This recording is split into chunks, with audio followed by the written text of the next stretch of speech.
Um, Good afternoon, one and all. Am I audible, sir? Yes, you are, man, but you can be a Okay, bit louder. okay, sir. So, good afternoon, one and all. I am Sachna, Assistant Professor, Surana College. It's my immense pleasure to introduce the resource person of today's session. Dr. Zeeshan Ali is an assistant professor in the Department of Humanities and Social Sciences at the National Institute of Technology, Patna.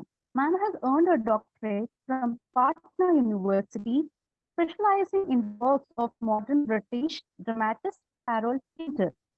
A Fulbright Fellowship alumna in the year 2010 and 2011, Dr. Ali's ma'am research and publications primarily focus on 20th century British drama, Indian writing in English, and pedagogy.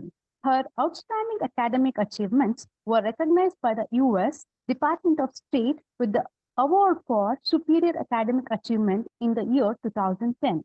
Dr. Ali ma'am has an extensive publication record in Scoopus Index journals, holds two patents, and has presented her papers at various national and international conferences, demonstrating her significant contribution to the field. She has also organized numerous faculty development programs, workshops, and most recently an international conference in collaboration with the University of California. It's my immense pleasure and hearty welcome to Dr. Ali ma'am for today's session. Welcome to you, ma'am. Over to you. Thank you. Thank you so much. Share my screen now. Yes, man. Okay. Mhm.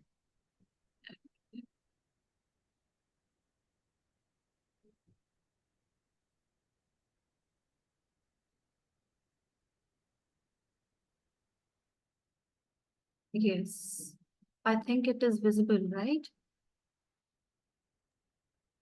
Yes, we can see your screen. Yes. Is it okay? Okay. Thank you so much. Thank you for inviting me to this session. And good evening, everyone. Welcome to this lecture on humanities perspectives on ethical issues in business and technology. And I am Dr. Zeeshan Ali.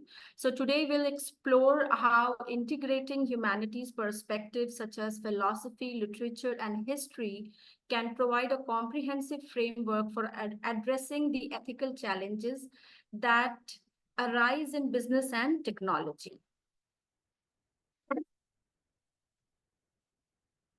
So, in our lecture today, we'll cover several key areas. We'll start with an introduction to why humanities perspectives matter. Sorry, something is, yeah. Uh, why humanities perspectives matter, followed by a discussion on ethical foundations in humanities. Then we'll examine how ethical theories are applied in business practices and technology. We'll explore various case studies and conclude with a look at how humanities approaches can help resolve ethical dilemmas. Each section will include a discussion on contemporary challenges, and we'll see how these issues intersect with business and technology. So let us begin by discussing why it is essential to integrate humanities perspectives into the study of business and technology. So humanities help us navigate ethical challenges by providing a holistic view of human values and cultures. They foster critical thinking, ethical reasoning, which are crucial for addressing ethical issues. For example, understanding the cultural context of a global market can prevent missteps in marketing and business strategy. So humanities also emphasizes empathy, guiding ethical practices that prioritize the well-being of individuals and communities. For instance, in user experience design, if we consider the emotional and psychological impact of technology, if we understand how what can be the emotional and psychological impacts of technology, it can lead to more humane and effective products or human-friendly products. So additionally, learning from history would also help us avoid past mistakes and promote more ethical practices in the present. So by studying historical ethical failures, such as the exploitation during the Industrial Revolution, we can better understand the importance of labor rights and fair business practices today. So now, ethical foundations in humanities, talking about the ethical foundations. So we'll see how these apply to contemporary ethical issues. And ethical theories from the humanities provide us the moral grounding needed to navigate complex issues in business and technology. So it's starting with Aristotle's virtue ethics. This ethical theory, as you already know, is rooted in ancient Greek philosophy, and it continues to have significant relevance in our modern world, particularly in the areas of personal development, leadership, and ethics in organization. And Aristotle's virtue ethics emphasizes the development of good character, traits, or virtues as the foundation for living a flourishing life. For instance, if we take example of Mahatma Gandhi, his practice of non-violence or non-violent resistance illustrates the virtue of courage as a balanced approach. So talking about golden mean, so virtue lies between extremes. For example, courage is a balance between recklessness and cowardice. The key is to find the right amount of behavior appropriate for each situation, much like how Gandhi balanced aggression and passivity in his leadership. Then the next goal, eudaimonia, is the ultimate goal of life, meaning flourishing or the good life, which involves fulfilling one's potential and living in accordance with virtue, not just achieving happiness or pleasure. We can take example of Dr. APJ Abdul Kalam's life, which was dedicated to science and service. Then practical wisdom is the ability to make ethical decisions in complex situations. It's about knowing what to do and how to do it, and applying moral principles to real life scenarios. Let's take example of Ratan Tata's commitment to ethics in business, even under pressure, reflects this wisdom. So in today's world, leaders who embody virtues like integrity and courage promote ethical practices in their organizations, aligning success with moral values. Now, many of you might be knowing about Immanuel Kant's duty ethics or deontological ethics, which is another foundational theory in moral philosophy. And Kant's ethics emphasize the role of duty and the principles behind actions rather than the consequences of those actions that consequentialism talks about. So this approach has had modern ethical thought, particularly in areas like law, human rights, and corporate ethics. So here in deontological ethics, we have the categorical imperative, which is the core of Kant's ethics. It demands that we act according to the maxims or conduct that can be universally. For example, consider if it would be acceptable for everyone to lie. If not, then lying is morally wrong. So universal human rights also reflects this principle, advocating that certain rights should be upheld for all people and everywhere. Then we have duty and moral law. Kant believe that actions are morally right if they adhere or follow to the duty, irrespective of the outcomes, which is completely different what consequentialism actually or utilitarianism propagates.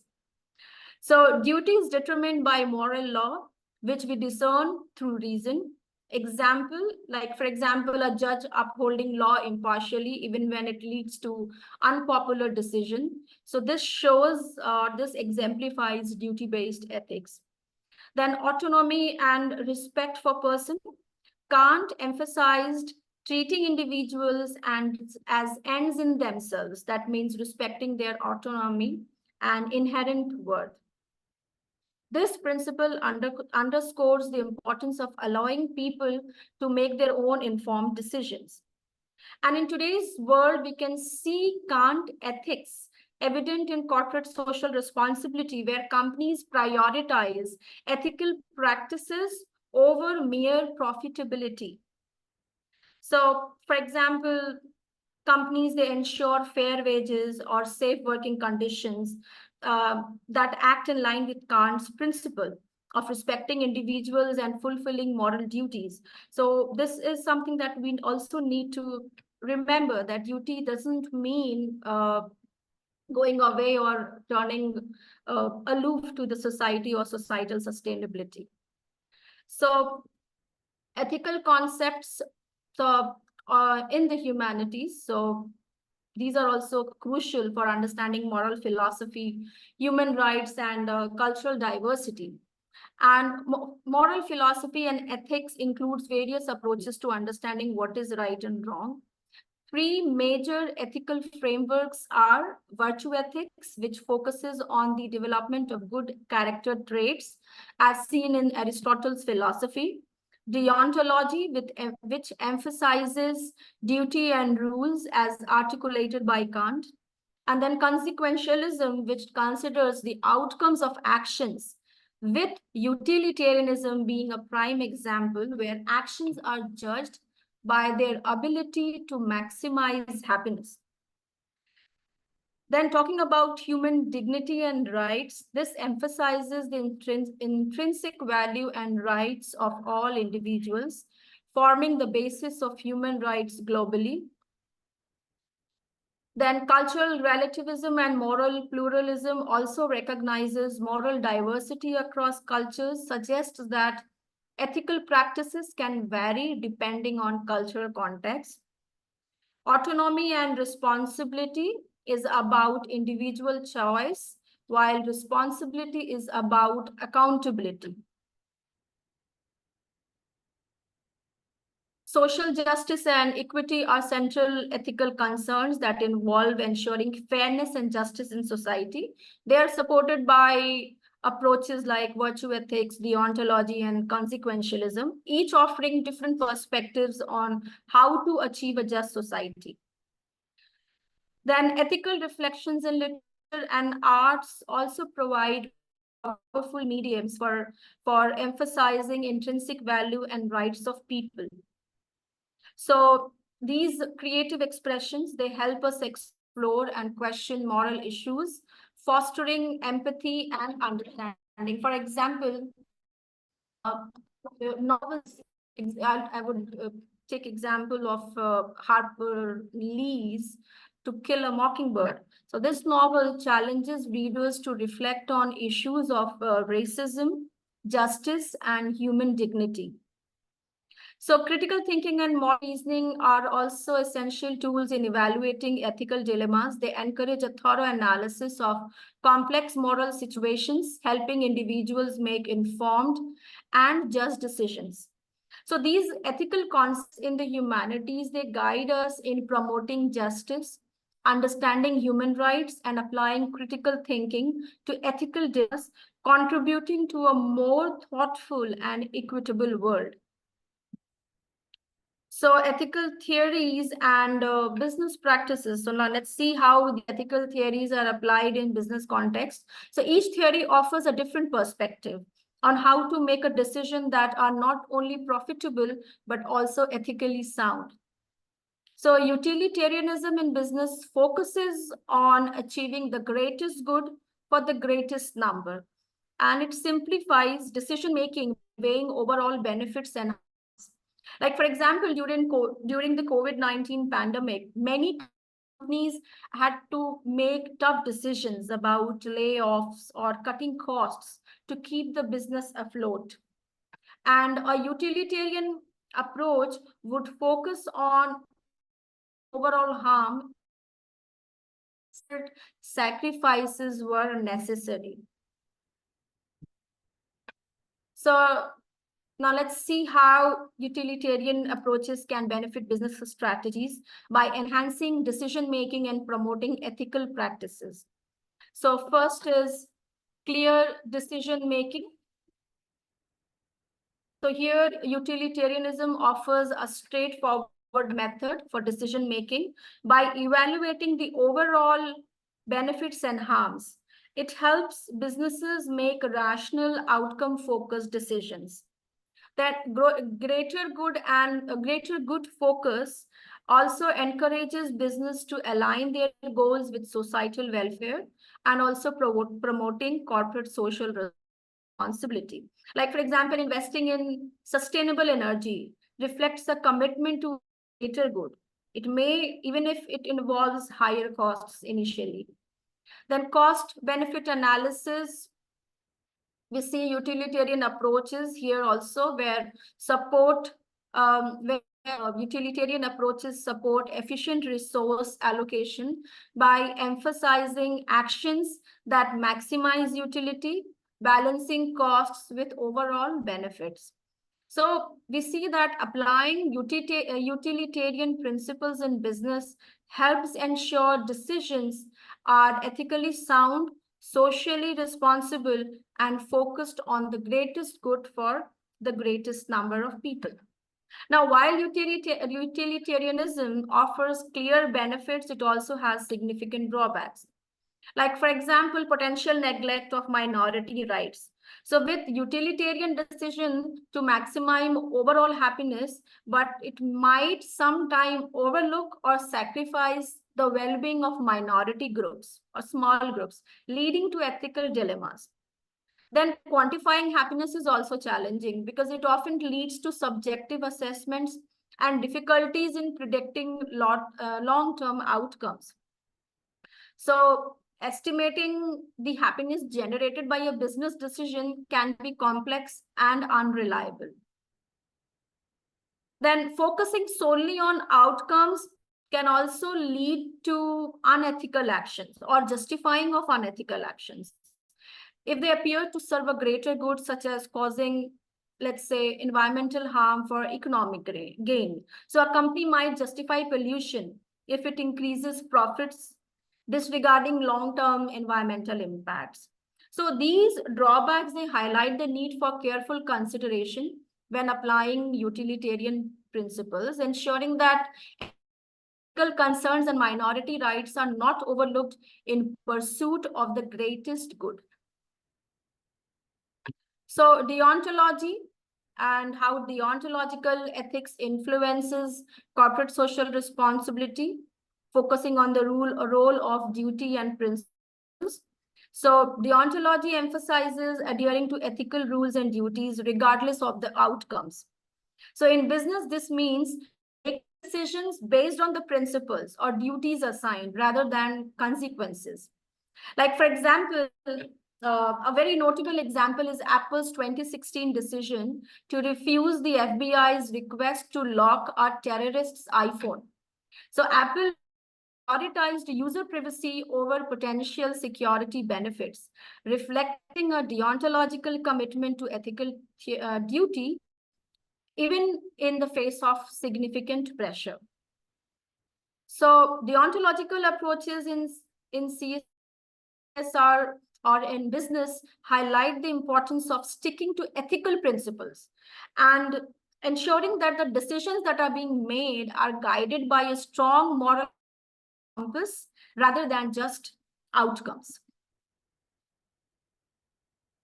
So importance of in business ethics, adhering to, as we just discussed, that adhering to duty and principles is crucial for fostering a fair and responsible corporate environment. So adhering to ethical principles promotes fairness and integrity by reducing arbitrary decisions and holding individuals accountable to consistent standards. Then it also protects individual rights by treating all stakeholders with dignity and preventing exploitation or harm. Then it provides moral clarity by offering guidance in complex situations, helping prioritize duties over potential benefits, ensuring actions align with moral standards. So upholding duty and principles in business ethics ensures that organizations operate with integrity, protect individual rights, and maintain moral clarity in decision making. So deontology in business emphasizes the importance of ethical rules and duties in guiding corporate or business behavior. And business should establish codes of conducts and guidelines that promote ethical behavior, including anti-corruption measures, fair labor practices, and environmental sustainability. Then companies should commit to ethical practices that go beyond profit, such as community engagement and responsible sourcing, ensuring that their operations contribute positively to society. So now let's come to virtue ethics in business that focuses on the character and virtues of individuals making decisions. And it emphasizes on qualities like honesty, integrity, and courage. A prime example is the Tata Group, which pledged rupees 1,500 crore during COVID-19 pandemic. And this decision, driven by integrity and social responsibility, shows virtues like generosity and compassion.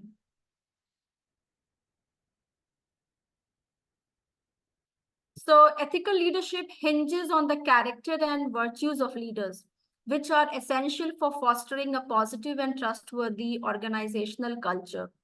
So ethical leaders should uphold high standards, promoting trust, transparency, and accountability within their organizations. Leaders should act as role models, influencing behavior and shaping the culture by embodying ethical principles. Virtuous leadership creates a positive organizational environment that supports sustainable success and attracts those who value ethics. So again, I would like to take example of Ratan Tata from India, because he is widely respected for his integrity and ethical leadership. And his commitment to corporate social responsibility and fairness has set high standard in the Indian business community, making Tata Group a symbol of trust and ethical business practices. And we can see this in the example of Tata Nano, when Ratan Tata he held the when it came to the security and the safety of the clients, of the customers. So he didn't compromised on the quality of the vehicle. So the character and virtues of leaders like Ratan Tata, they play a crucial role in guiding organizations ethically, because others also follow the same path. So integrating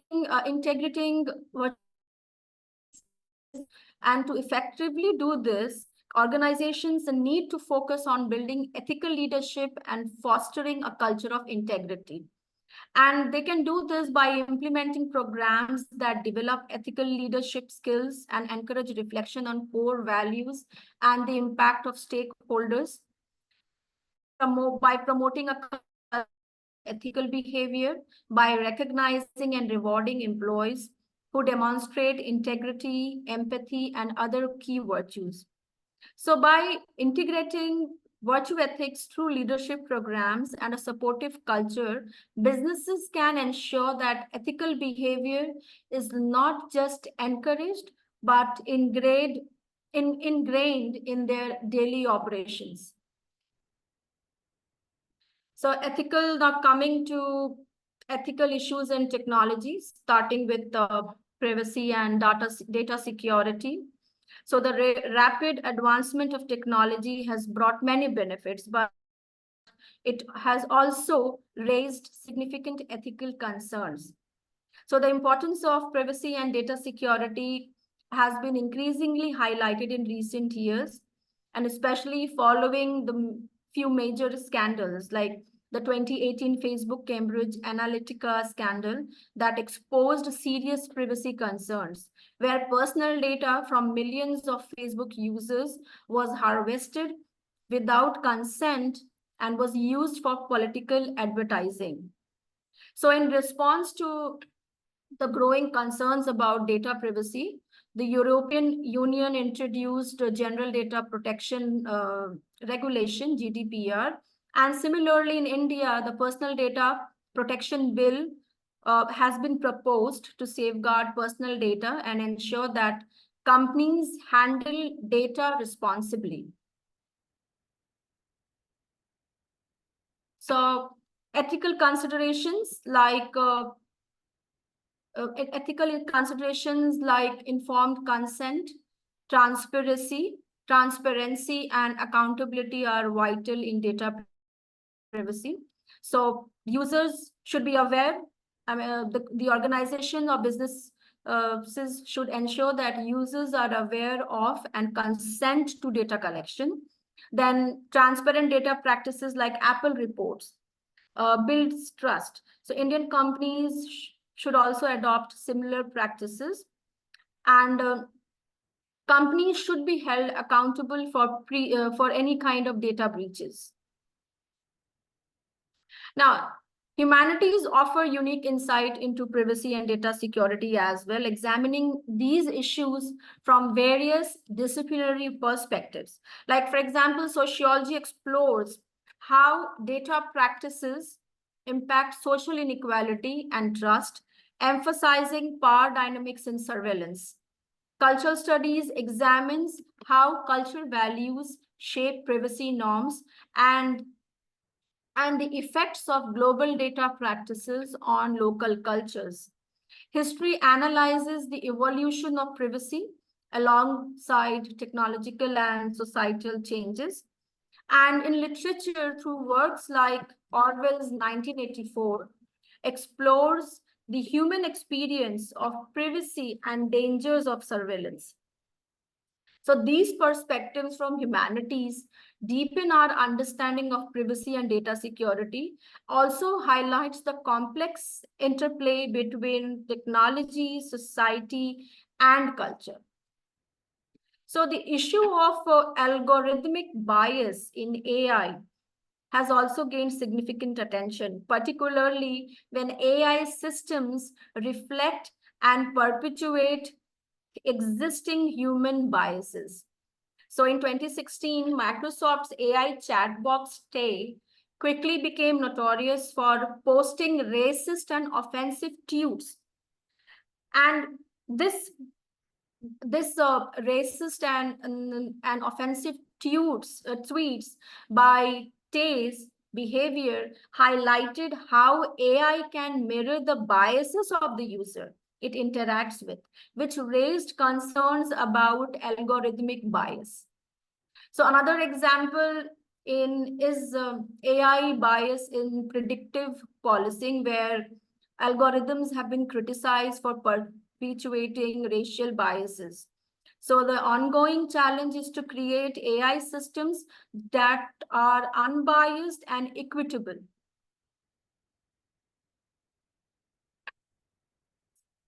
So the rise of, as we just talked, the rise of artificial intelligence has brought significant advancements and also ethical challenges.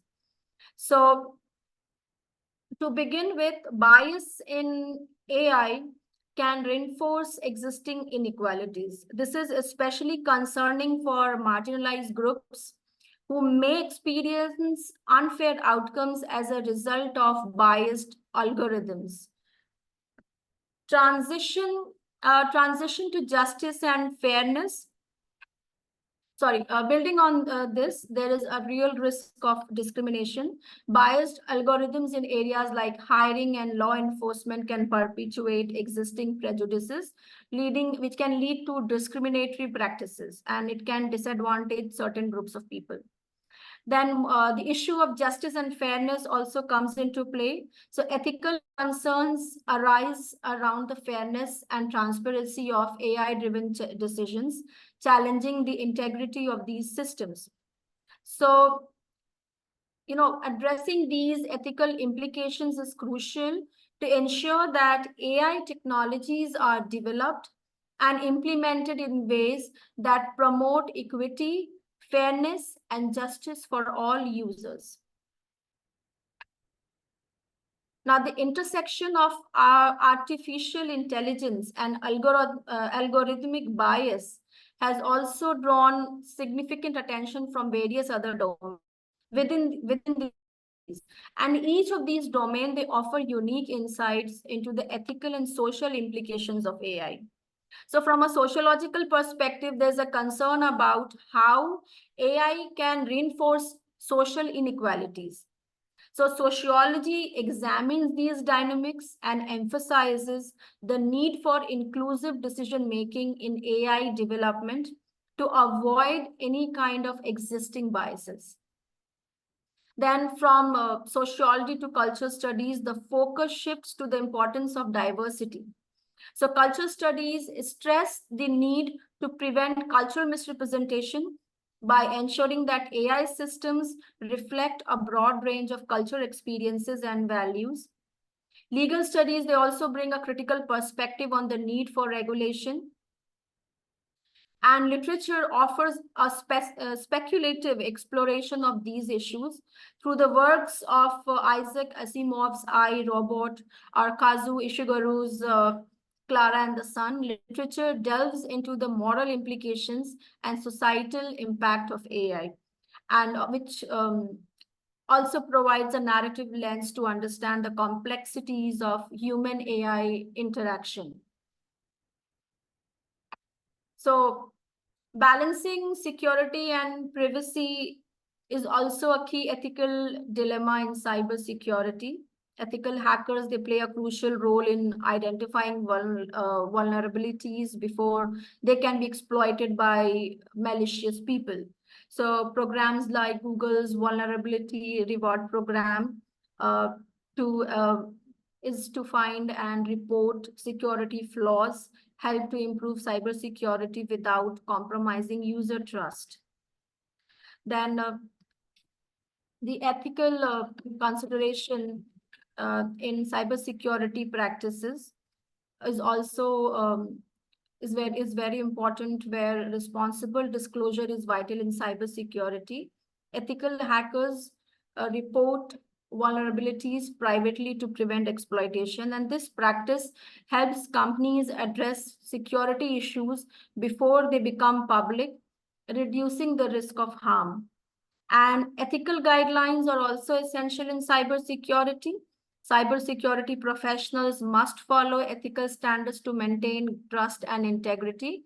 So there are many organizations like EC Council that provides certifications and code of conduct to ensure ethical practices in cybersecurity. So now, humanities perspective on cybersecurity ethics again, if we see it from sociological perspective, it highlights the impact of social equality and the need for fair access to security. Law stresses compliance with legal standards to protect individual rights. Culture studies promote respect for cultural diversity in cybersecurity. Narratives Never Let Me Go delves into the ethical dilemmas of cloning and the impact of privacy violations. So now humanities also offer diverse methods for examining complex ethical issues. And by combining perspectives from philosophy, literature, and history, and so on, we can gain a richer understanding of moral dilemmas. So to start, philosophy offers essential ethical frameworks such as Kant's deontology, we have already discussed this, which are crucial in fields like bioethics for guiding principles like informed consent. And from philosophy to literature, narrative insights play a significant role. Literature fosters empathy and a deeper understanding of moral issues. For example, Mary Shelley's Frankenstein It explores ethical responsibility in creation, a theme very much relevant to modern AI and genetic engineering. Then history offers a practical lens by showing how past societies have addressed ethical dilemmas. The Nuremberg trials, for example, they have shaped modern bioethics and have led to the development of the Nuremberg Code. So by integrating these interdisciplinary methods, we can approach ethical challenges, excuse me, with a broader perspective, ensuring that our decisions are informed by both historical context and ethical reasoning.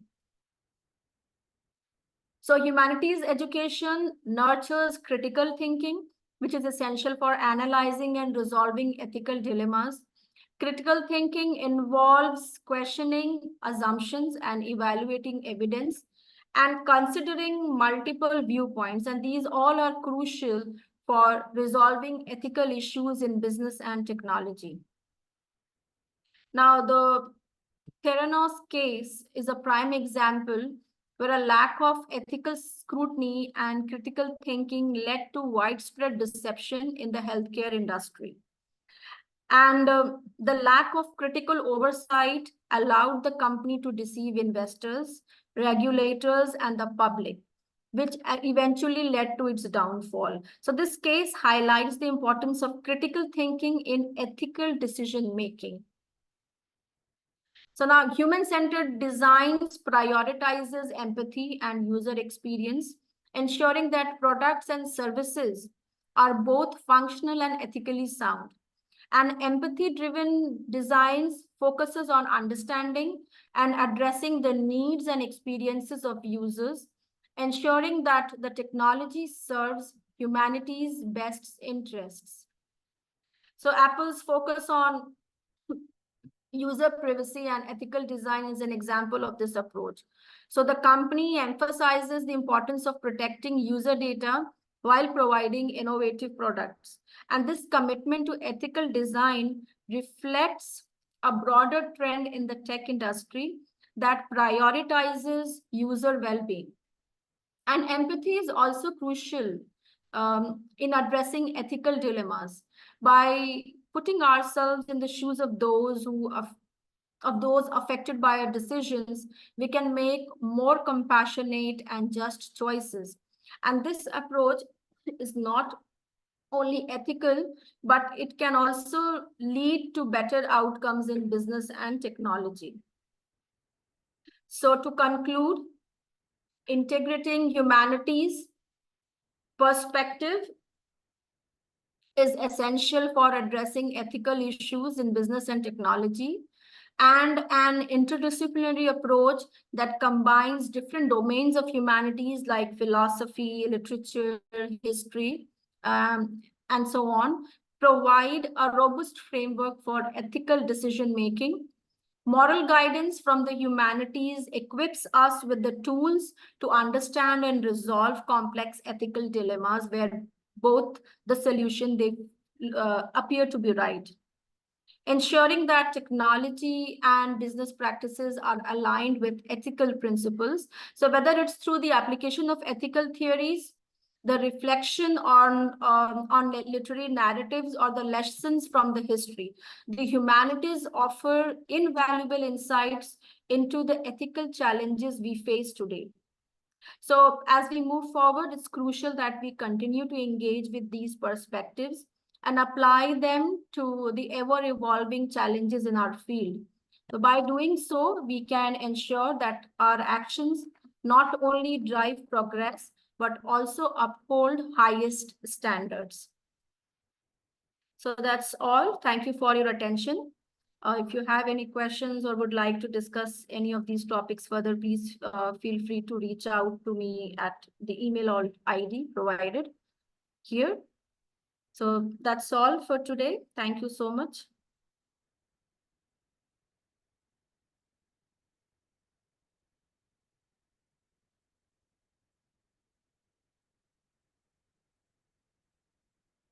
So Dr. Amir Junaid Ahmed. Yes, ma'am.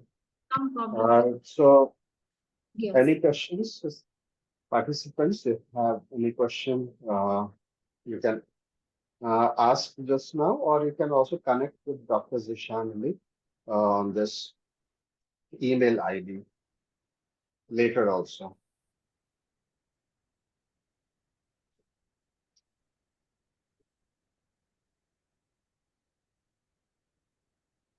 Health disruption, yes.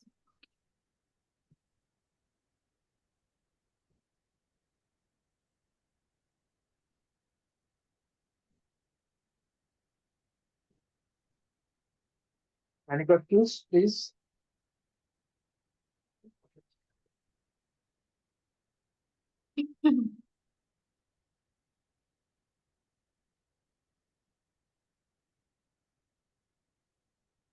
Dr. Ali is with us to answer a question if you have any on the session that she has just taken.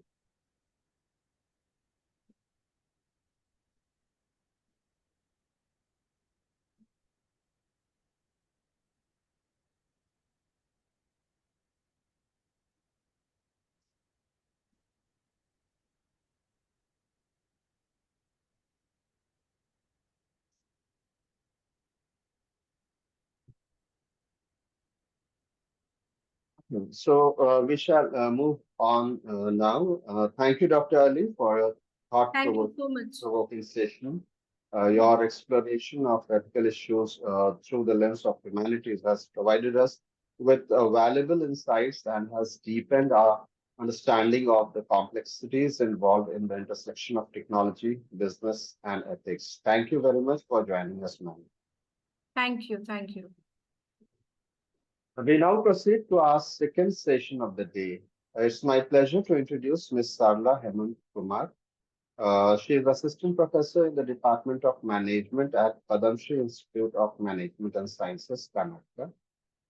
Ms. Kumar is a dedicated educator with a keen interest in the integration of management strategies with technological innovations. Her work focuses on how management theories can be adapted to incorporate technological advancements, driving sustainable growth in today's rapidly changing business environment. Today, Ms. Kumar will speak on the topic integrating management strategies with technological innovations for sustainable growth. Her session will help us understand how business can leverage both management principles and technological tools to achieve long-term sustainability. Please join me. Please join me in welcoming Ms. Sarala Hemanth Kumar. So that's nice of you, and thank you so much. So can I just share the screen? Yes, ma'am. I have given you the permission. Yeah.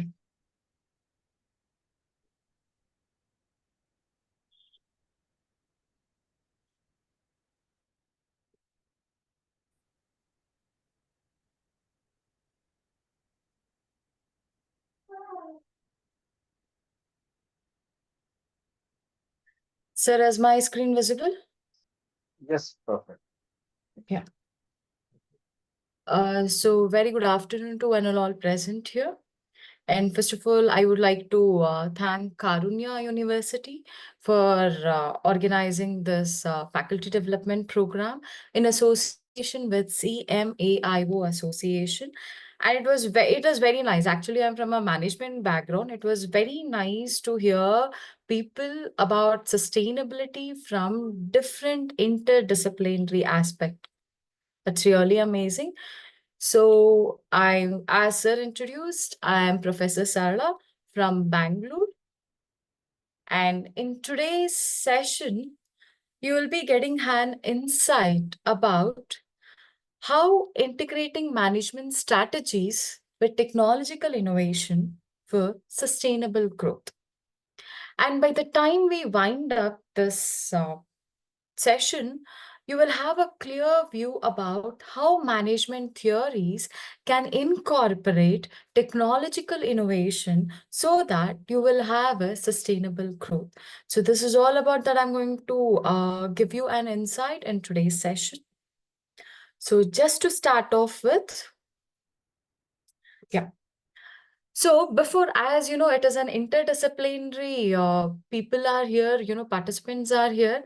I have to go much in brief. So let me tell you, this topic is very interesting, and I'll be giving you information from the perspective of management.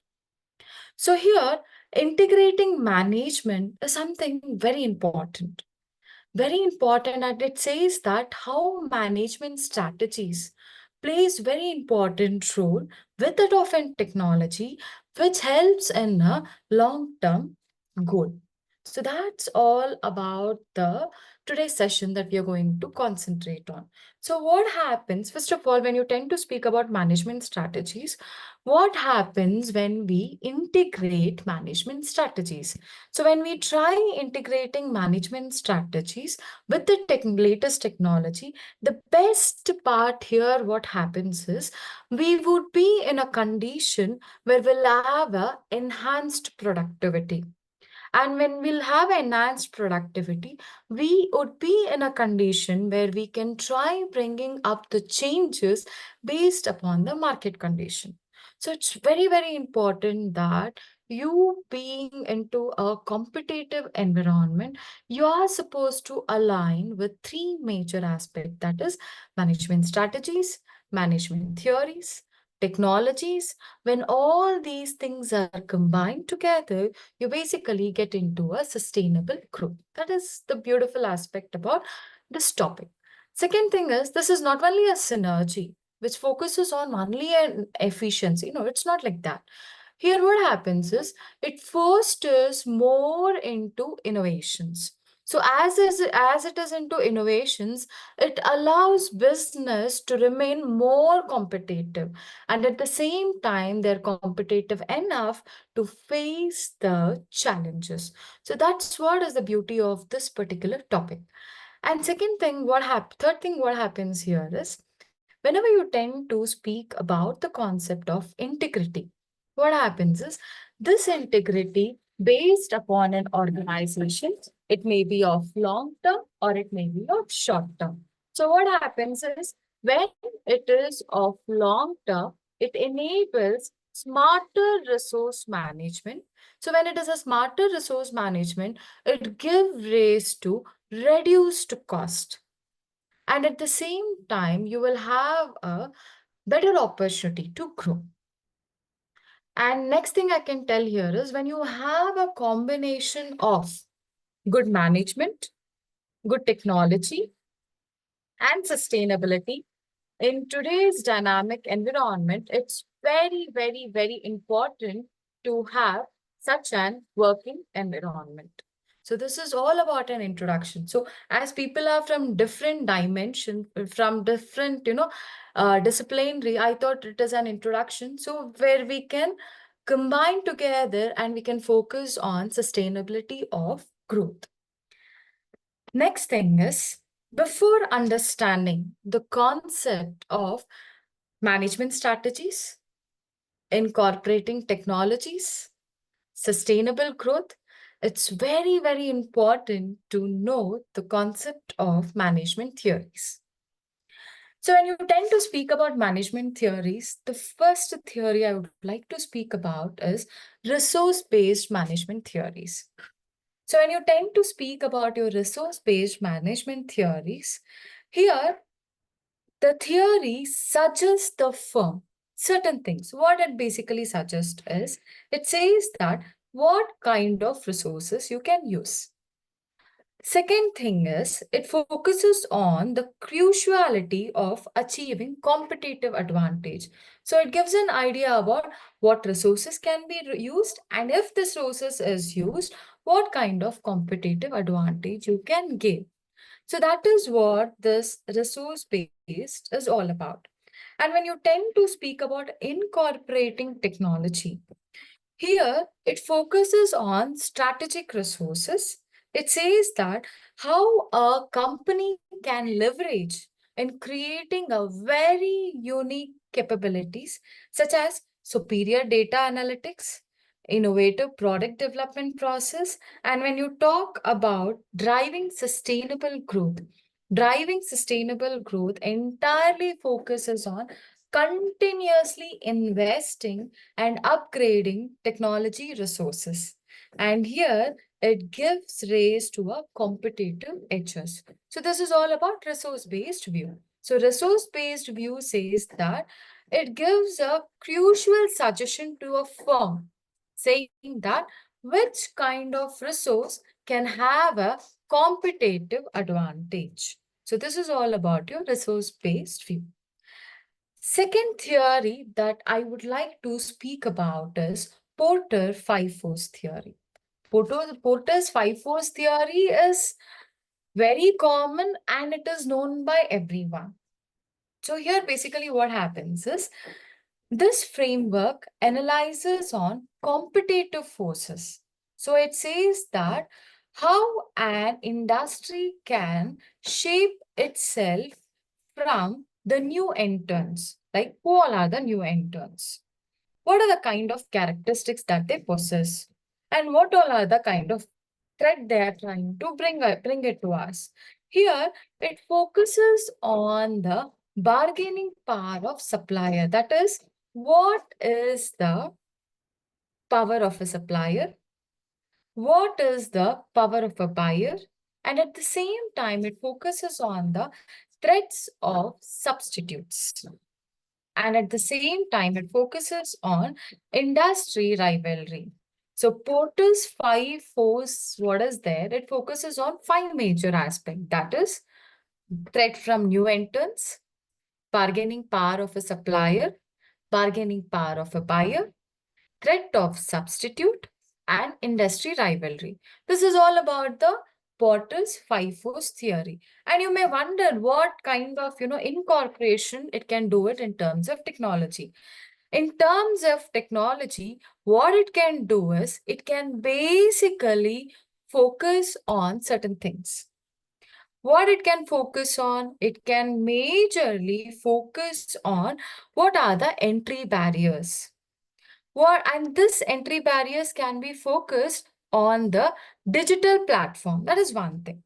Second thing is reducing suppliers' power of creating an alternative supply chain. So using technology, this is what they can do. They can know who are the competitor, what is required from their end, and what is the expectation of a buyer, and what is the expectation of a consumer. So this is what happens when you integrate with that of a technology. So this is about the beauty of the Porter's five force theory. And next, if you tend to speak about Porter's five force, you have a driving sustainability growth here. So what basically drives here? What basically drives here is reshaping of industry structure. That is one thing. Reshaping of industry structure is something, the major superior aspect. Second thing is, I can say it basically focuses on finding out what all are the different kind of, driving aspects which we can get into. This is all about your Porter's five force theory. And next, let me talk about dynamic capabilities. So whenever you tend to speak about the dynamic capabilities, it focuses on certain aspects. What are those certain aspects? Certain aspects is that it says that this theory focuses on integrating. What it integrates? It builds certain things, it reconfigurates internal as well as external competencies. It says that what are the internal capacity? What are the external capacity?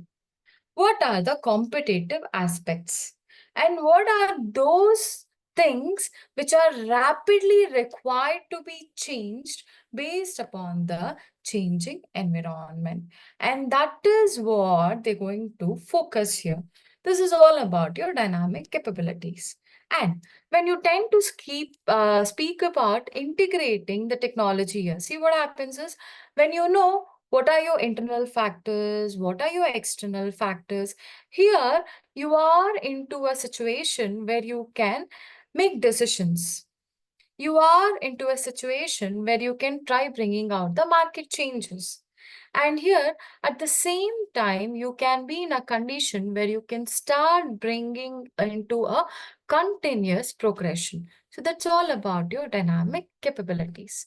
Apart from that, the next theory is your innovation theory.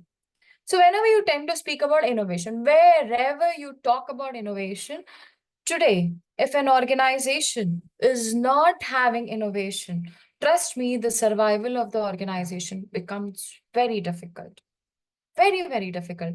I'll share you one of the case of, Ellipson India Private Limited. They brought out a very beautiful and innovative way of awarding their employees. You know what was the award they wanted to, what was the kind of reward they gave? They focused on something called as Certificate of Universe. What is the Certificate of Universe? It says that they organize certain events. So every event you participate, you will be getting a passport. So more you get the passport, you are eligible to go to the place whichever you require.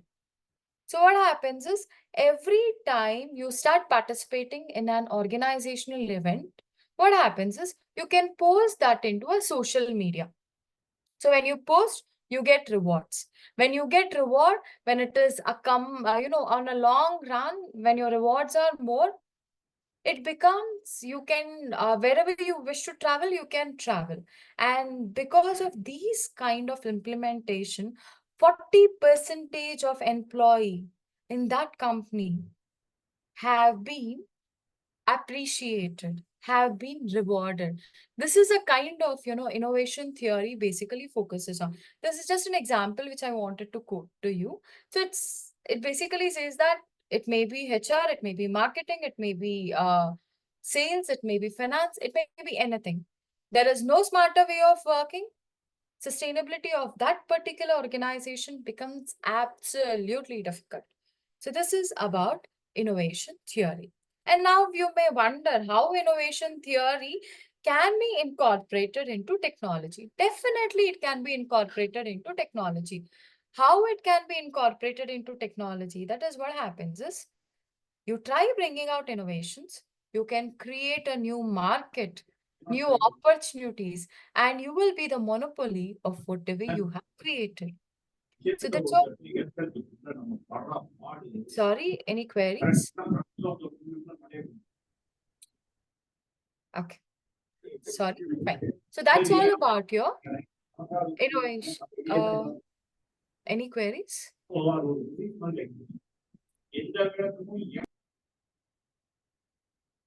Yeah, okay.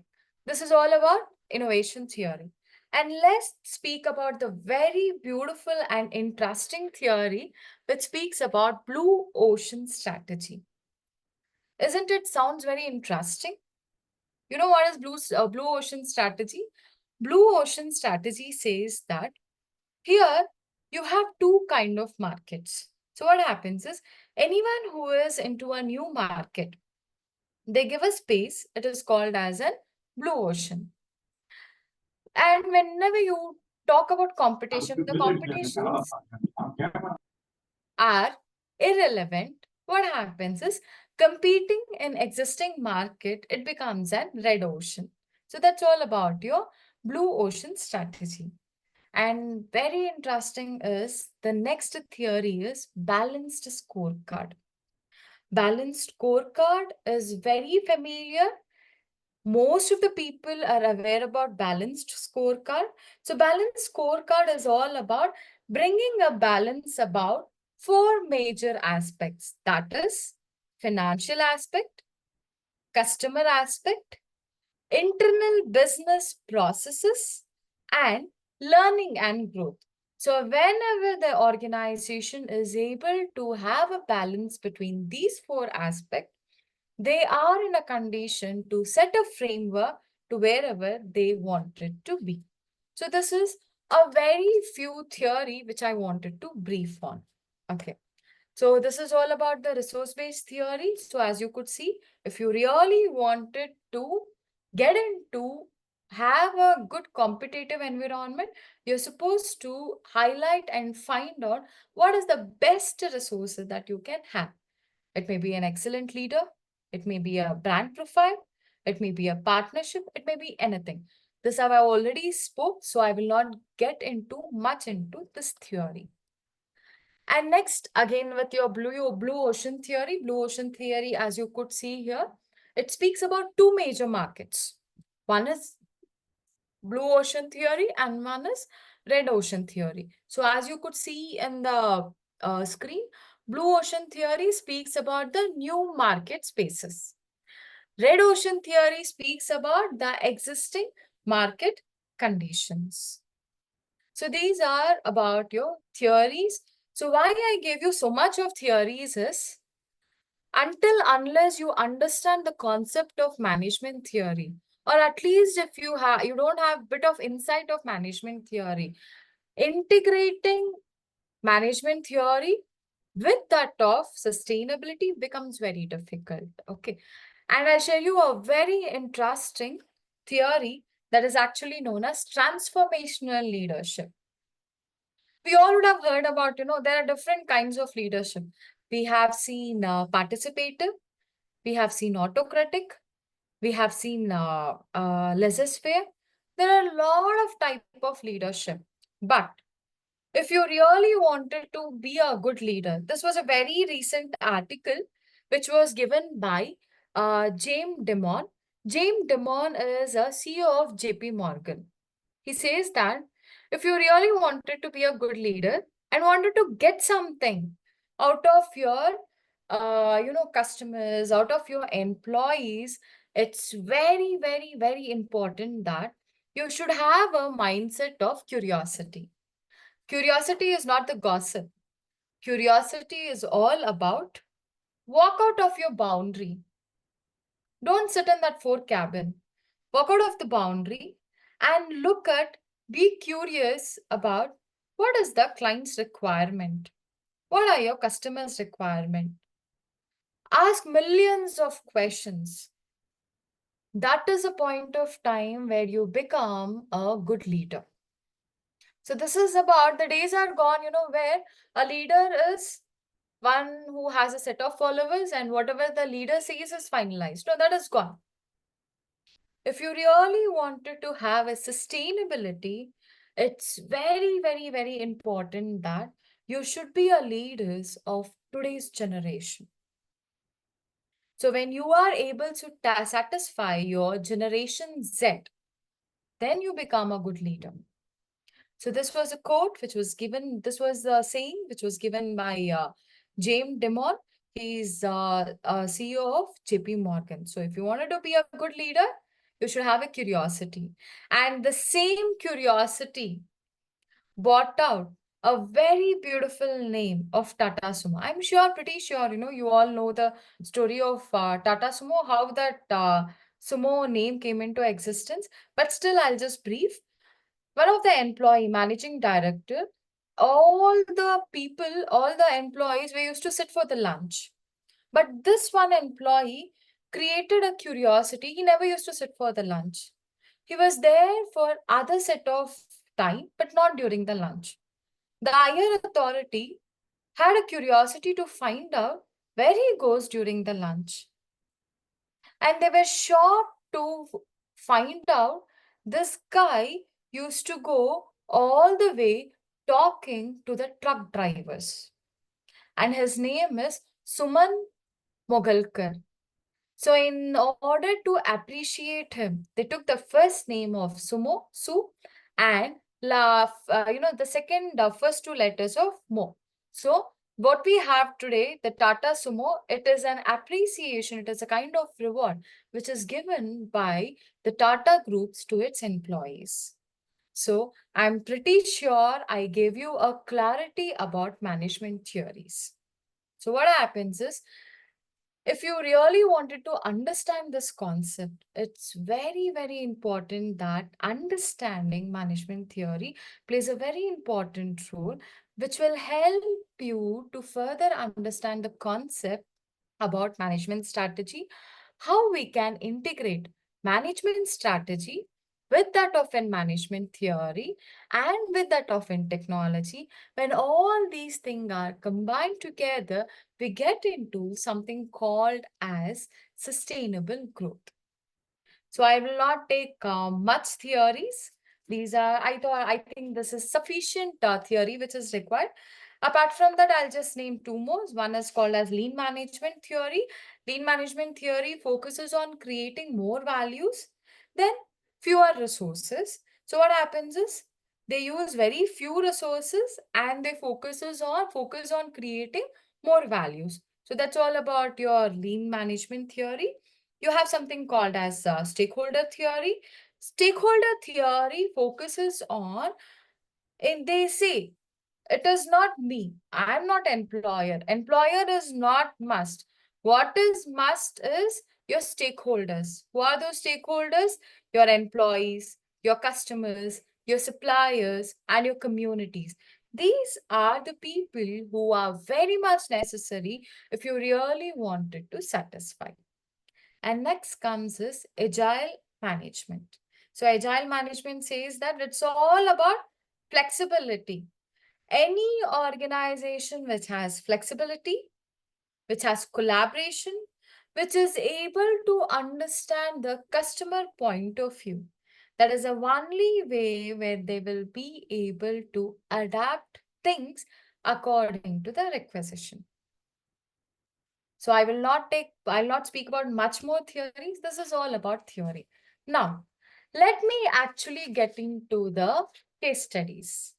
So I'm pretty sure, by now you would have got an analysis about how the concept of integrating. We are going to integrate three major things. One is management strategies. Second is management theories. Third is it's all about the connectivity, that is innovations, that is management innovation. One is management strategy, management innovation, and all these things combined together get into something called as sustainable growth. So I'm pretty sure I think I've almost given around 10 theories of management. And now let us see how exactly these theories play a very, very important role in actual corporate world. Okay. So let me get into the next slide. So no more I'm going to bore you with all the theories. It is very important to understand the theory in order to get back into an actual reality life. So I'm sure by this time you would have got an awareness about all these things. And now I will tell you how these technology, strategy have come up with a result. So I'm showing you a picture of Tesla. So whenever you tend to speak about Tesla, Tesla is pioneer. Pioneer at what? They are pioneer at electrical vehicles. So as they are pioneer at electrical vehicles, they are very much focused on few things. You know what are those few things? They are very, very much focused on only certain things. One is autonomous driving feature, which is something very much important and which is very much necessary in today's competitive world. And next, when you tend to speak about technology, innovation, what they concentrated here is Tesla management focused only on innovation and nothing more than innovation. And here they felt that electrical vehicles are very much necessary in order to have a practical and in order to have a practical exposure, and it is very much accepted by the consumers. So that is all about the strategy. And you know what is the major result that they found here? The major result that they found here is they had a growth, they had a accelerated growth, which entirely shifted from sustainable, automotive industry. When they started initially, when Tesla started initially in 2003, the CEO of the company was Elon Musk. You know what was the turnover? turnover, you can't believe the turnover what they had earlier and what they have today. When they initially started during 2003, Elon Musk was the CEO, and currently also Elon Musk is the CEO. And the beginning turnover in 2003 in dollars, it was just 1 lakh. And today, by implementing the strategies, innovations, and management theory, the current turnover of Elon Musk, that is Tesla, today is almost, I can say, in terms of dollars, it is 81.5 billion. And it is the current view, that is, I'm talking about 2022. And here, they are entirely focused on achieving something. What is that achieving something in terms of sustainable growth? And what is that sustainable growth? They wanted to be a pioneer. Pioneer in terms of what? Pioneer in terms of electrical vehicles, renewable energies, and energy storage. And they aim for a carbon neutrality, and this is by 2040. I'm pretty sure now you would have got an idea about how an integration of technology, that is management technology, management innovation, and strategy came out with a beautiful sustainable growth. And Tesla, as I told you, they're focusing on the sustainability. And this sustainability, their plan is a long term. As I told you earlier, so whenever you tend to speak about sustainability, sustainability is all about the long-term connectivity that you tend to have. And now, so what is the sustainability that they are focusing on? One thing is pioneer electrical vehicle. That is one thing. Second thing is renewable energy, energy storage, and which basically aims for an carbon neutrality. And this is by 2024. And I'll just show you a very small and very quick video about Tesla.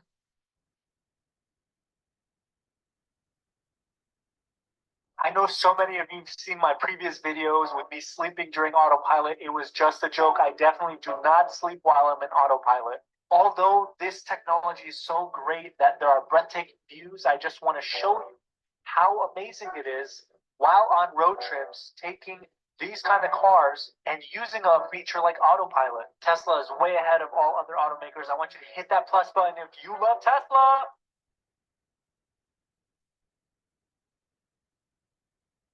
So I'm pretty sure you know. I know so many of you have seen my previous video. I'm pretty sure by this time you would have got an idea about, how Tesla is focusing on innovations. They are focusing on autonomous. What is that autonomous? Autonomous is all about you don't have a driver, but still you need not drive. You can just set the feature and you can allow your vehicle to move to your destination. So that is what is innovation. And that is what is expected in today's competitive world. This is about Tesla. I'll give you n number of case studies, how I can integrate those management theories with that of an management strategies, which tries bringing an innovation and ultimately with that of an better output. So this is all about the Tesla.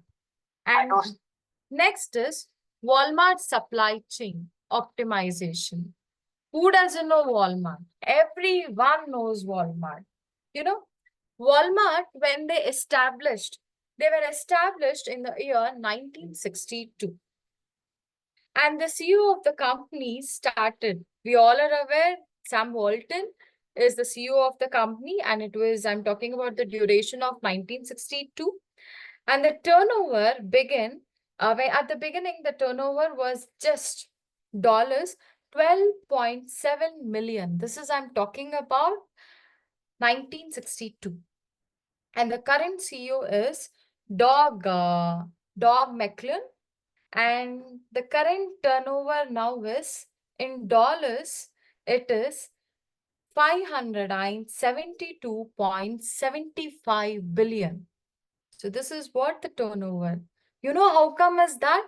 That is one and only because of the changes they brought up, because of the changing customers' need, because of the innovations, because of the strategy, because of the development. And Walmart, you know what kind of technology they tend to use? They tend to use AI, Internet of Things, which basically helps in optimizing supply chain. Today, everything is impossible by AI. But still, I'll just give you a controversial call here. AI is there, but it can never substitute human beings. I'm very happy to talk about our Indian companies. If you are aware, Tata very strongly told AI cannot replace human being. So that is the reason, in order to bring out a very good training and development, they have investing around 2000 crores. That's about Tata company.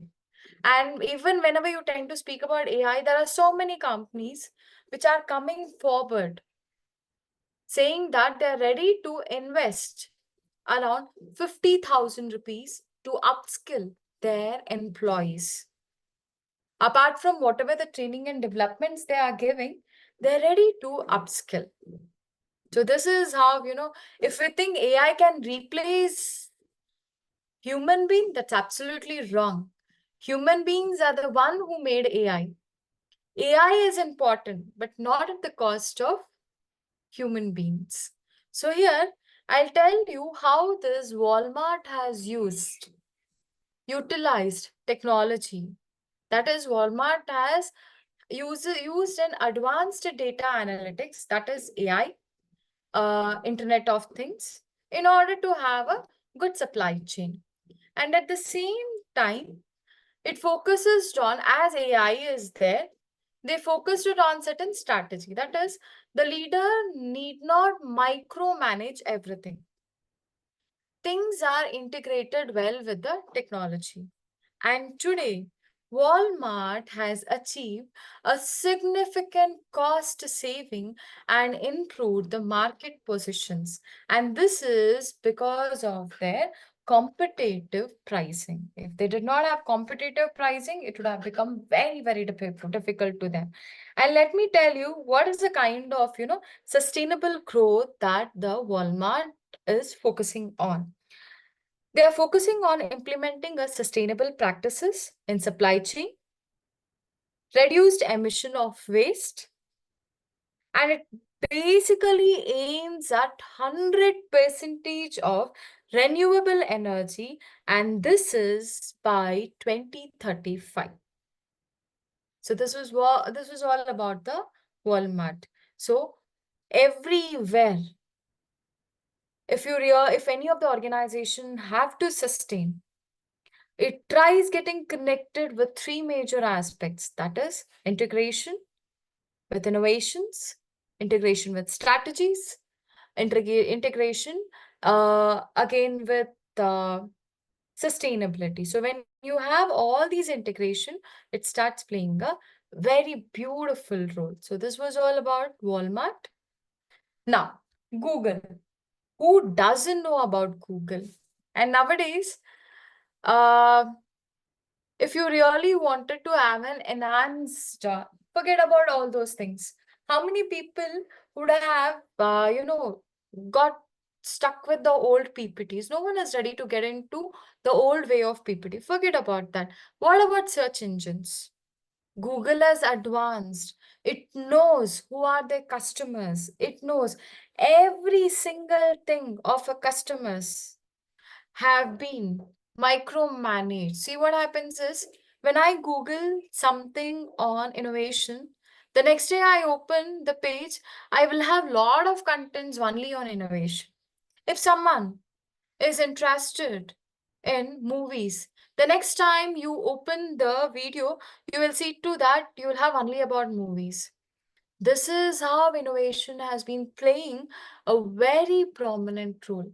And in that, talking about Google has an very good technology, very good AI and machine learning, where they are absolutely perfect at relevance and at search results. Google into all aspects I'm talking about. Google search engine, Google Maps, and not only that, if you wanted to get connected to any aspect, you can start developing. And you know what is the strategy that they are focusing here? The main focus is on innovation. Second thing is the user's experience. So here what happens is every now and then if we are not feeling good or if we are not happy with Google, you start sending a message. So when you start sending a message, trust me, the entire Google team sits. They start finding what is the kind of next solutions that they can bring out. It's all about your Google, how they can integrate with that often strategy. And next, about speaking about the result. So what is the result about this? The major result about this is it attracts billions of users and at the same time, billions of advertisements. If you look into Google, forget about shorts. Shorts we could see, reels we could see only in Instagram, only in Facebook, and now shorts are also there in Google. So this is how. So what they're doing is they're capturing, they're trying to bring out the innovation, and based on that, they are able to bring out a different set of output. So this is how I'm telling how important it is to integrate the management theories. If I can recollect the management theories, I was talking about the lean management. And I was talking about the stakeholder theory. So lean management and stakeholder theory. Let me talk about stakeholder theory, connecting that theory to your Google aspect. So here what happens is stakeholder theory focuses on who are your employees, who are your customers, who are your suppliers, and who are your community. Let me talk about employees.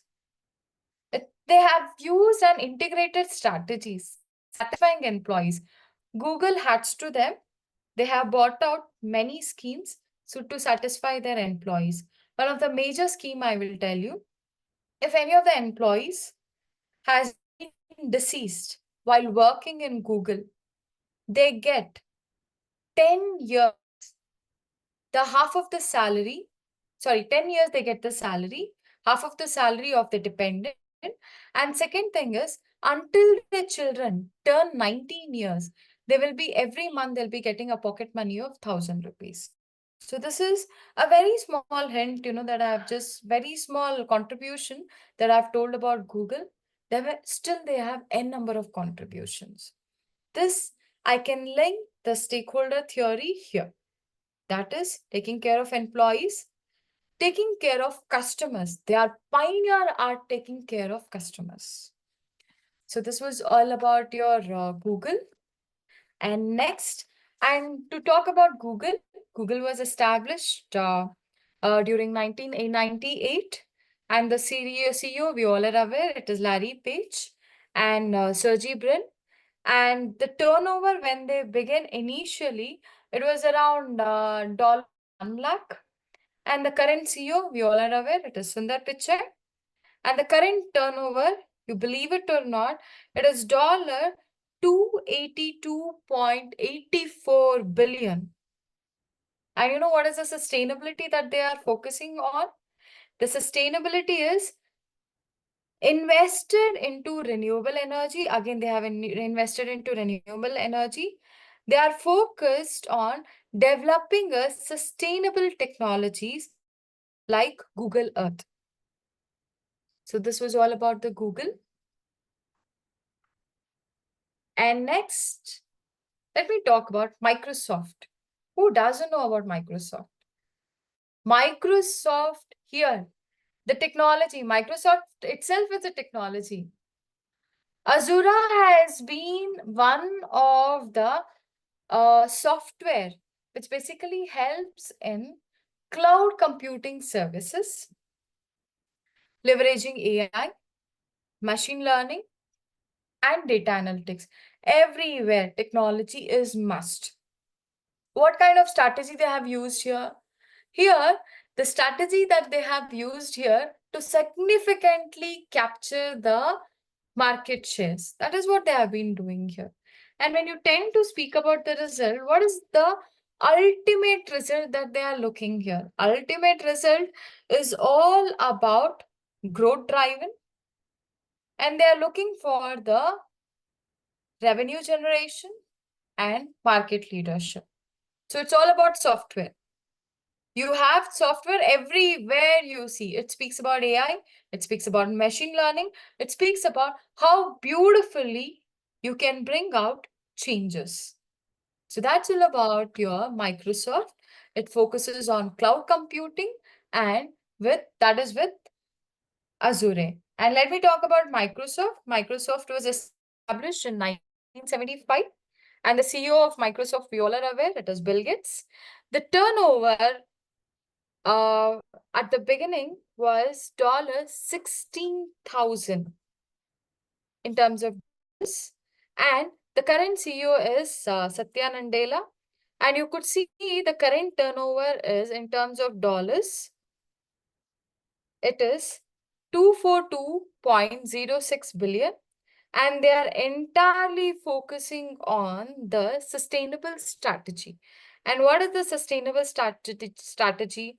Again, they are into bringing out the innovation in technologies. Innovation in technologies like Azure and Microsoft Teams. They want to bring a beautiful changes in technologies. Okay. I'll just share you a very beautiful video where you will have an idea about what Azure is.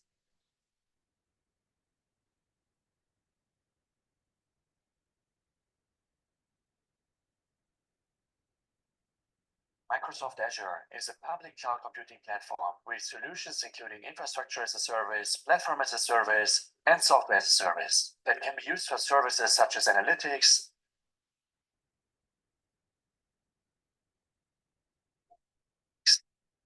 virtual computing, storage, and much more. And it can replace or supplement your on-premise servers. Azure can support large and complex applications.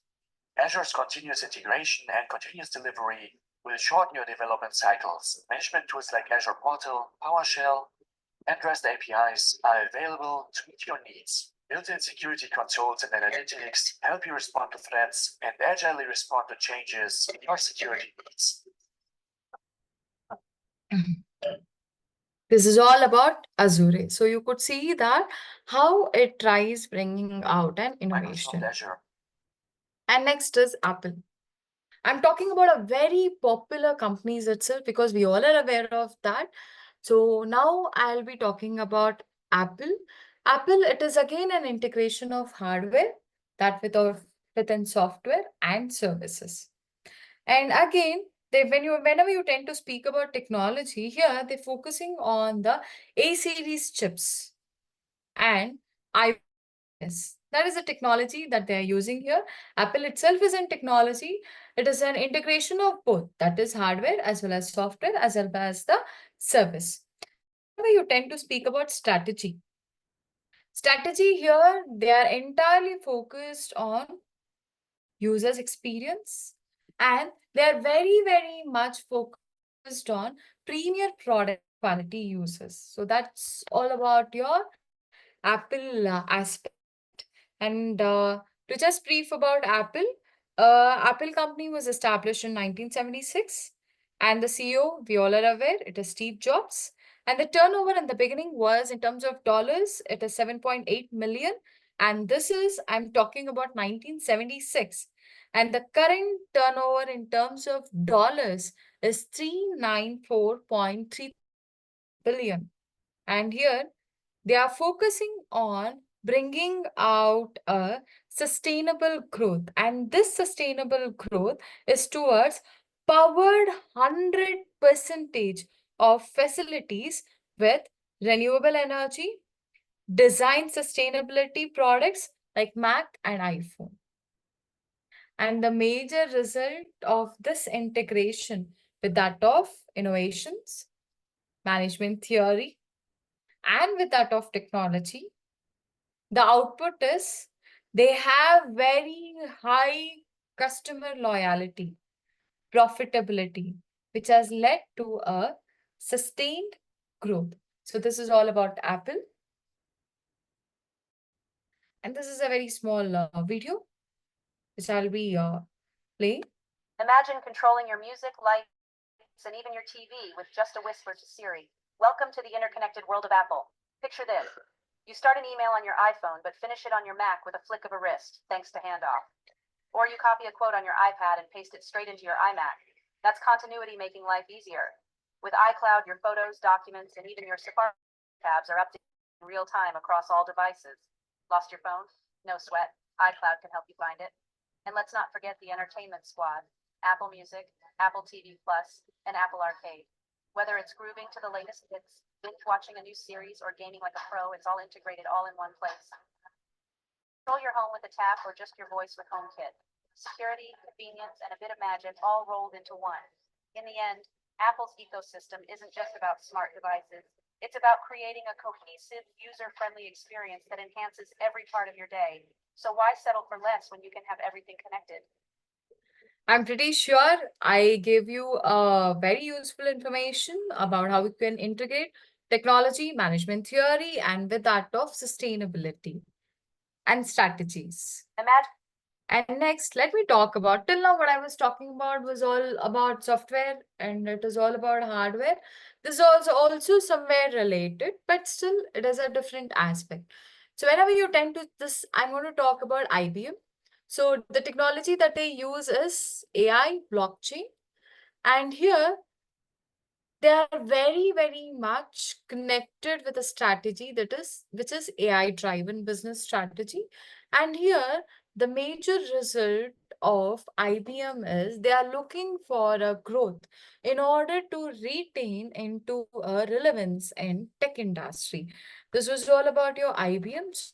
So how they have an integration with that of a technology, with that of a strategy, and again with that of a research.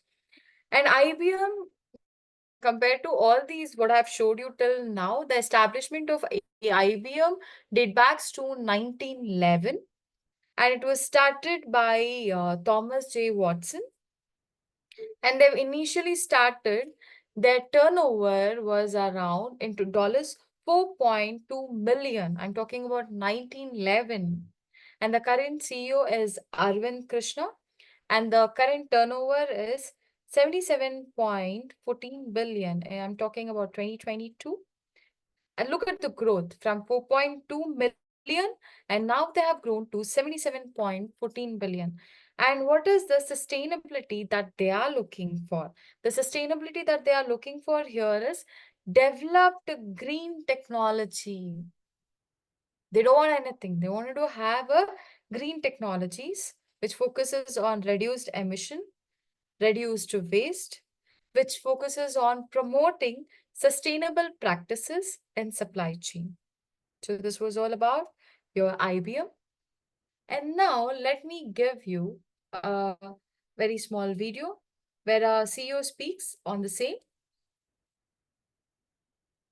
So I see blockchain as a piece of technology that works best alongside other technologies in the broader technology stack. But the main goal should be always to address a client problem first. And sometimes we even advise clients against blockchain.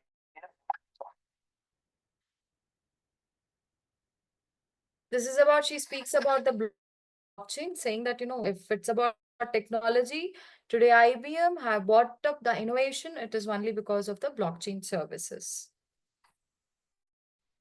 And now, next is your Starbucks. So whenever you think of coffee, apart from the coffees, what we have today, Continental and other stuff, if you wanted to go for a higher version of coffee, people think of Starbucks. So Starbucks today, they have bought innovation only because of digital transformation and mobile ordering. The days are gone where people go to the shops, sit for coffee, and they wanted to have. The days are gone. The days are like you have a very loyal customers only to Starbucks. So what they basically do is they have developed the softwares where they can have their customers have their favorite drinks whenever they require. So that is the reason today Starbucks have their way of connectivity.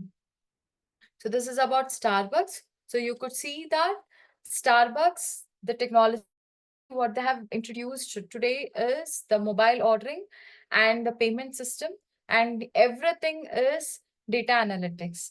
And the focus, the strategy, what they're using here is customers' convenience. They never wanted to lose customers. Based upon the customer convenience, they have set out the technology. And because of this, the major result is they have increased sales, higher customer engagement, and smoother operation. So this is about your Starbucks. To just brief you about Starbucks, I can say it started in the year 1971. The CEO is Jerry Baldwin. And the turnover, when they started in the year 1971, it is 1.3 million. And the current CEO is Hoarders Cottles. And the current turnover is 32.25 billion. And this is, I'm talking about 20s.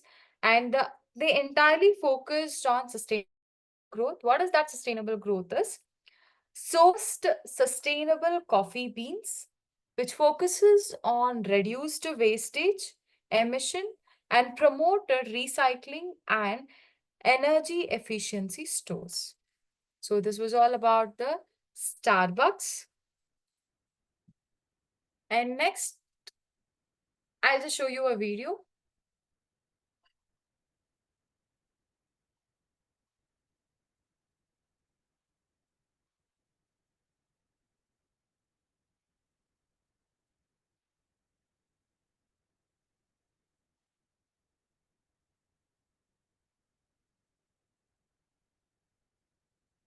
So as you could see here, Starbucks has introduced the technology based upon the customer demand.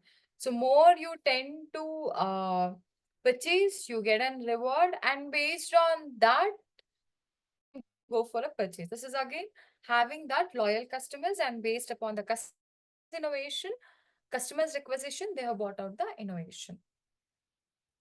And next is GS General Electronics Electrical. And here they have focused on achieving industrial Internet of Things. Here I have taken all the categories because whenever you tend to speak about sustainability, it's very, very important that I have to touch all the categories. So I have touched the food industry,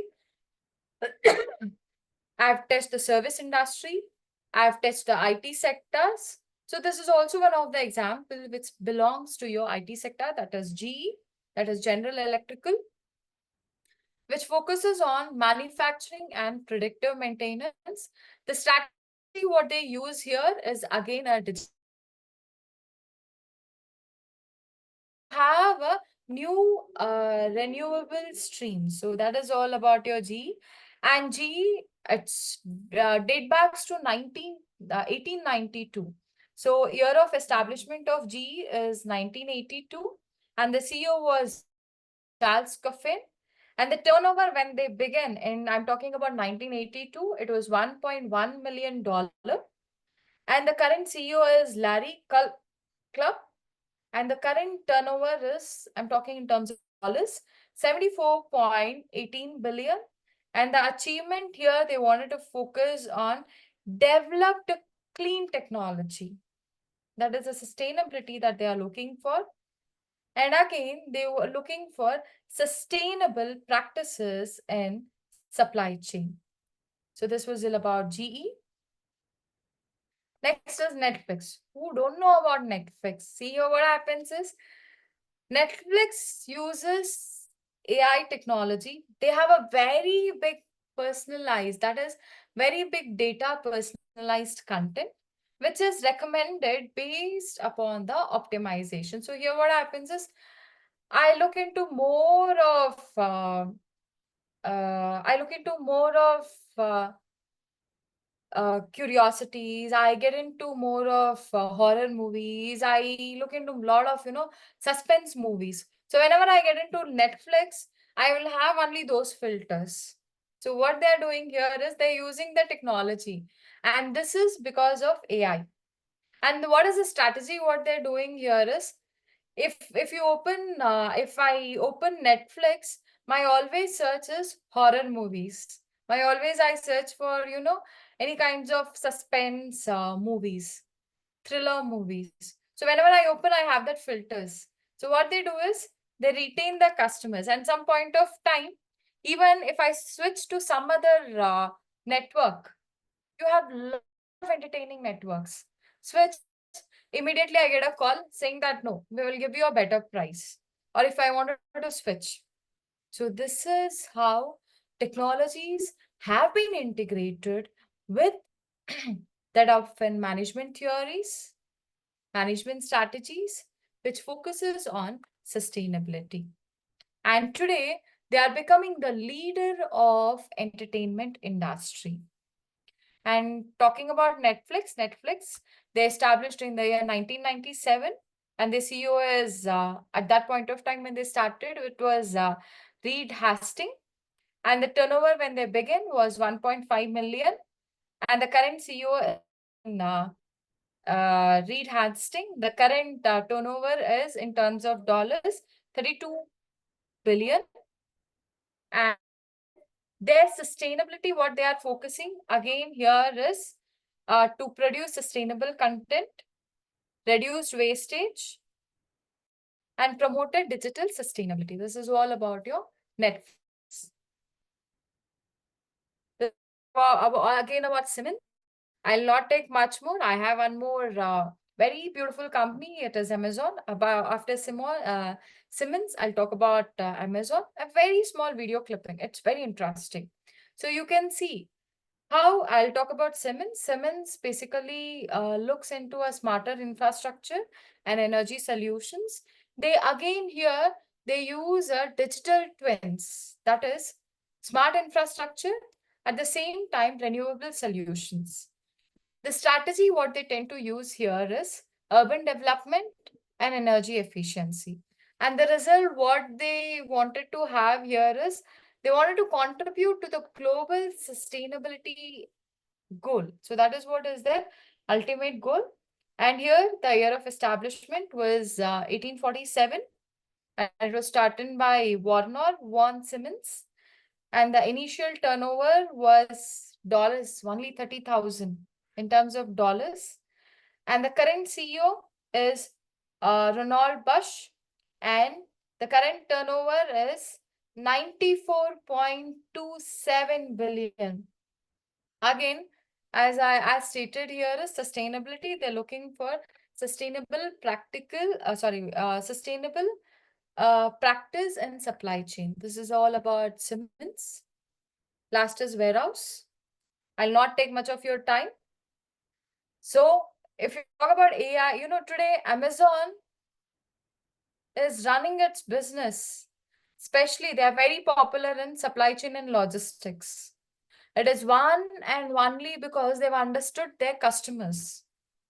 And only one because they know their theories, that is management theories. They have integrated management theories with different set of innovations. So if you look at the robotics, you could see, robotics at warehouses where everything is automated. They use, AWS, they use your cloud computing services. All these things are really amazing. I'll just show you a very short clipping. This is Digit, a bipedal robot currently being tested by Amazon in partnership with Agility Robotics. Digit's current purpose is to help stack and recycle these empty yellow bins that are usually filled with different products in an Amazon warehouse. This is a repetitive task, which makes it perfect for Digit to carry out so that Amazon workers can turn their attention to more productive tasks instead. The robot is built to carry and handle items in novel ways and is well suited to work in buildings that are designed for humans. So what do you think? Let us know in the comments below. So this is all about, how technology has been integrated, innovations have been brought, and how it has focused on sustainable development. This is a very last video about, till now what I told you was all about just the organization's point of view and how it has been focusing, how they started, how they have focused into the developments. To just brief about very small about Amazon. Amazon started in the year 1994 and it was started by Jeff Bezos, and their initial turnover was around $20,000. And now the current CEO is Andy Jassy, and the current turnover is, in terms of dollars, 513.98 billion. And here they are focusing on sustainable development technologies like Alexa and drone delivery. So this is all about the sustainability. And this is the last video that you'll be having. See, the Tim Cook, the CEO, basically says that how important is sustainability. It's a very short video, I think 30 seconds of video. I'll just play.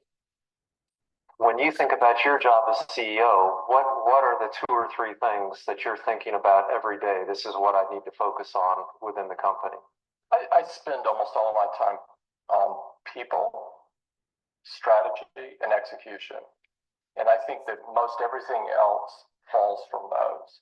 If you have the most brilliant people, wicked smart people that collaborate well together, in our case, we're all about products. So our strategy is very product oriented.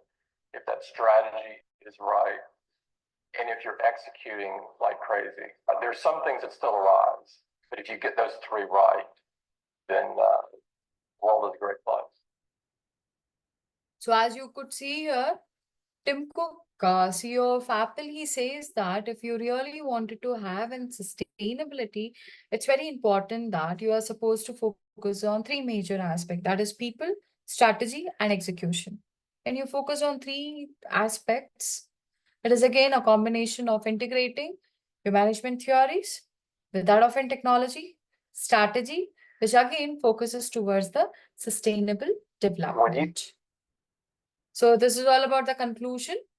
So in modern era, it's very, very important that if you wanted to be at an advantageous point of view, it's very, very necessary that you are supposed to integrate with technology, with that often innovation. It's not only an advantageous. In today's competitive world, if you wanted to survive, it's essential. That is one thing. Second thing is, an industrial evolution, you could see that companies must leverage, optimize operations so that they can have an enhanced customer experience, drive innovations. And finally, if you wanted to have a sustainability, it's very, very important that you are supposed to adapt to the market changes, have an improved efficiency, and have a sustainable growth. So this was all about the conclusion. And these are the sources where I collected the information. And thank you. I'm pretty sure this session was very informative. Any queries? It's just open. Please let me know if anything that I can answer.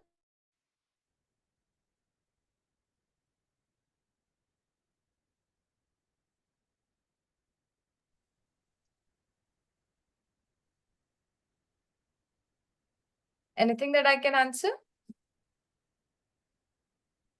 Any questions? Participants, if you have any questions.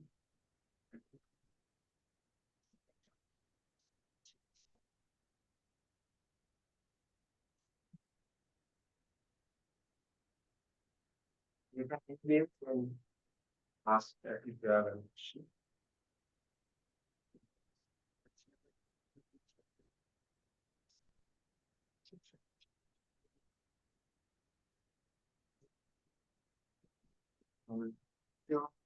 Want to ask them question later on, you can contact us, you can contact ma'am also. We can verify others transfer queries.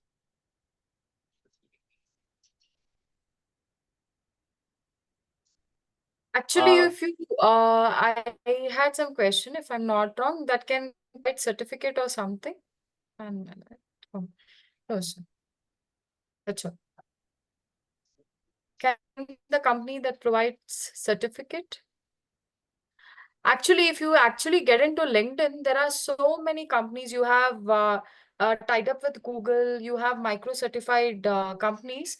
You get it at free of cost. Only the thing is, you have to write the test and you can get connected. So that's all about the certification.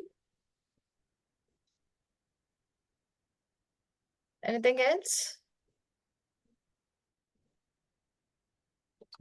so next, thank you. Thank you so Uh, much. I would like to summarize this session in one word. It is wow. What an incredible Thank you. session. Ms. Sarala Hemanth Kumar has truly delivered a very powerful and engaging presentation. One of the best presentation I have seen in the recent past. Thank you very much. So thank you so Your much. deep dive into sustainable strategies adopted by the top companies across the globe is not only informative, but also highly relevant to the current business landscape. The examples you have shared were spot on, provided us with complete insights into how leading organizations are successfully integrating management strategies with technological innovations. What stood out even more were the compelling videos you presented, which beautifully illustrated the concepts and made the session even more relatable and impactful. Your ability to connect theory with real-world applications are truly impressive. Ms. Kumar, we are totally impressed by your rock-solid session today. It was nothing short of outstanding. Thank you for sharing your expertise with us and giving us so much to think about and implement in our own professional endeavors. Thank you, everyone, for being with us in this session. We have 3 more days. Tomorrow, again, we'll have some important sessions. So let's meet tomorrow. And many messages are coming on my WhatsApp for the PPT of Mr. Sarala Hemanth Kumar. So just to update that all the sessions that we do are available on our website, the recording of the session as well as the Facebook. So you can, after this FDP gets over, you can come to the website wherein you can get all the PPTs and all the recorded sessions are available. I'm pretty sure that this session that was just concluded by Ms. Sarala Hemanth Kumar is one of the best sessions that we have attended in the recent past. Thank you very much, ma'am, and thank you everyone for being with us. Thank you. Let's meet again tomorrow. And I've also shared the feedback link for all of you. Please provide the feedback that is also used as attendance for giving the certificate. Thank you, ma'am. Thank you. Thank you so much, sir.